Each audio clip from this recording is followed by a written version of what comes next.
आज के इस वीडियो में हम गल्फ इंटरव्यू के लिए क्लाइंट द्वारा पाइप फिटर या फैब्रिकेटर से ड्राइंग से संबंधित पूछे जाने वाले सवाल जवाब के बारे में बात करने वाले हैं। और अगर वीडियो से आपकी थोड़ी भी मदद होती है तो इसे अपने साथियों के साथ शेयर जरूर कीजिएगा ताकि उनकी भी हेल्प हो सके। सबसे पहला सवाल आपसे क्लाइंट ये पूछ सकता है कि आप क्या काम करते हैं। तो आप जो भी काम करते हैं जैसे कि पाइप फिटर का या फिर पाइप फैब्रिकेटर का, तो आप बता सकते हैं कि सर मैं पाइप फिटर का काम करता हूं या सर मैं पाइप फैब्रिकेटर का काम करता हूं। इसके बाद आपसे दूसरा सवाल ये कर सकता है कि आपको कितना एक्सपीरियंस है। तो आपको बताना है कि जितना भी एक्सपीरियंस हो आपको बताना है और साथ साथ ये भी बताना है कि आपने कहाँ कहाँ काम किया है। जैसे अगर आपको 4 साल का एक्सपीरियंस है जिसमें आपको 2 साल आप जिस कंट्री में रह रहे हैं वहां का है, बाकी का 2 साल किसी यूरोपियन कंट्री में है या फिर गल्फ कंट्री में है, तो उसका बताना है। सपोज आप इंडिया में रहते हैं और आपका 2 साल का इंडिया में एक्सपीरियंस है और 2 साल का गल्फ में एक्सपीरियंस है, तो आप बता सकते हैं कि सर मुझे टोटल 4 साल का एक्सपीरियंस है जिसमें 2 साल मैंने इंडिया में काम किया है और 2 साल गल्फ में काम किया है। चूंकि हम बातें ड्राइंग से संबंधित करेंगे तो आपसे ड्राइंग से रिलेटेड क्लाइंट ये सवाल पूछ सकता है कि आपको ड्राइंग देखने आता है। तो आपको बताना है कि जी सर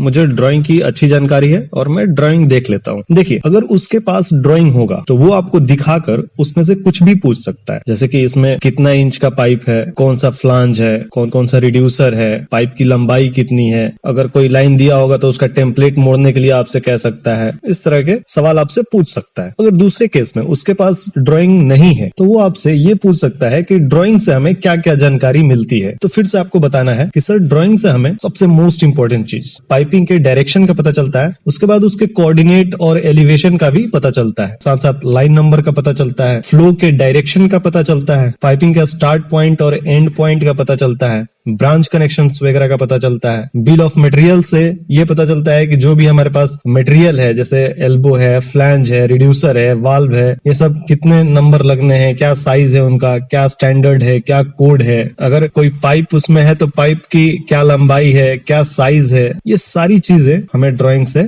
पता चलती है। ये सारी चीजें आपको बताना है। ओके, अगला सवाल ये हो सकता है कि ड्राइंग कितने प्रकार का होता है। तो देखिए ज्यादातर जो ड्राइंग यूज होता है उसके बारे में आपको बताना है कि सर ज्यादातर 3 प्रकार के ड्राइंग का उपयोग हम लोग करते हैं, जैसे आइसोमेट्रिक ड्राइंग का, उसके बाद जीएडी ड्राइंग और तीसरा पीएनआईडी का। तो आगे आपसे ये पूछ सकता है कि कुछ फुल फॉर्म पूछ सकता है, जैसे कि पीएनआईडी का क्या मतलब होता है। तो आपको बताना है sir piping and instrumentation drawing. उसके बाद अगर जीएडी का मतलब पूछता है तो आपको बताना है कि जनरल अरेंजमेंट ड्राइंग। आगे आपसे ये सवाल पूछ सकता है कि आइसोमेट्रिक ड्राइंग में कितना डायरेक्शन होता है। तो आपको बताना है कि सर 6 डायरेक्शन होता है, east, west, north, south, up and down. इस तरीके से टोटल 6 डायरेक्शन होता है। अगला सवाल ये हो सकता है कि ड्राइंग में जो रोलिंग होता है उसका क्या मतलब है। तो आप इसका आंसर सिंपल बता सकते हैं कि सर जब पाइप अपना डायरेक्शन 90 डिग्री के अलावा किसी दूसरे डायरेक्शन में चेंज करता है तो उसे हम रोलिंग कहते हैं। यानी ना तो वो ईस्ट से साउथ में जाएगा, ना साउथ से वेस्ट में जाएगा।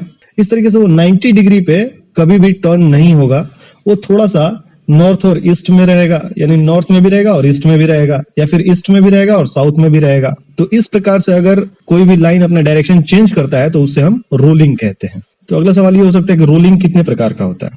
तो आप बता सकते हैं कि सर रोलिंग 3 प्रकार का होता है, हॉरिजॉन्टल रोलिंग, वर्टिकल रोलिंग और डबल रोलिंग। कभी हम ड्राइंग के बारे में जब डिटेल से बात करेंगे तो उसमें पूरी डिटेल से बात करेंगे कि ये वर्टिकल रोलिंग क्या होता है, हॉरिजॉन्टल रोलिंग क्या होता है और डबल रोलिंग क्या होता है ना।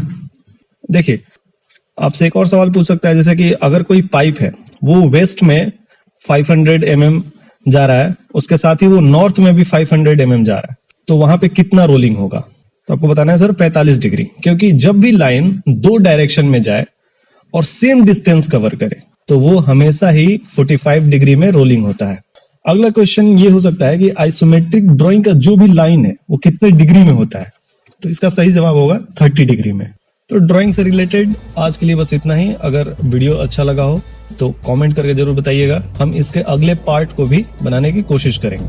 और अगर चैनल पर पहली बार आए हो तो सब्सक्राइब करके बेल आइकन जरूर प्रेस कर देना ताकि आगे आने वाली वीडियो का नोटिफिकेशन मिल जाए। जल्द ही मिलेंगे किसी नए वीडियो में, तब तक के लिए अपना ख्याल रखें, स्वस्थ रहें, सुरक्षित रहें। धन्यवाद।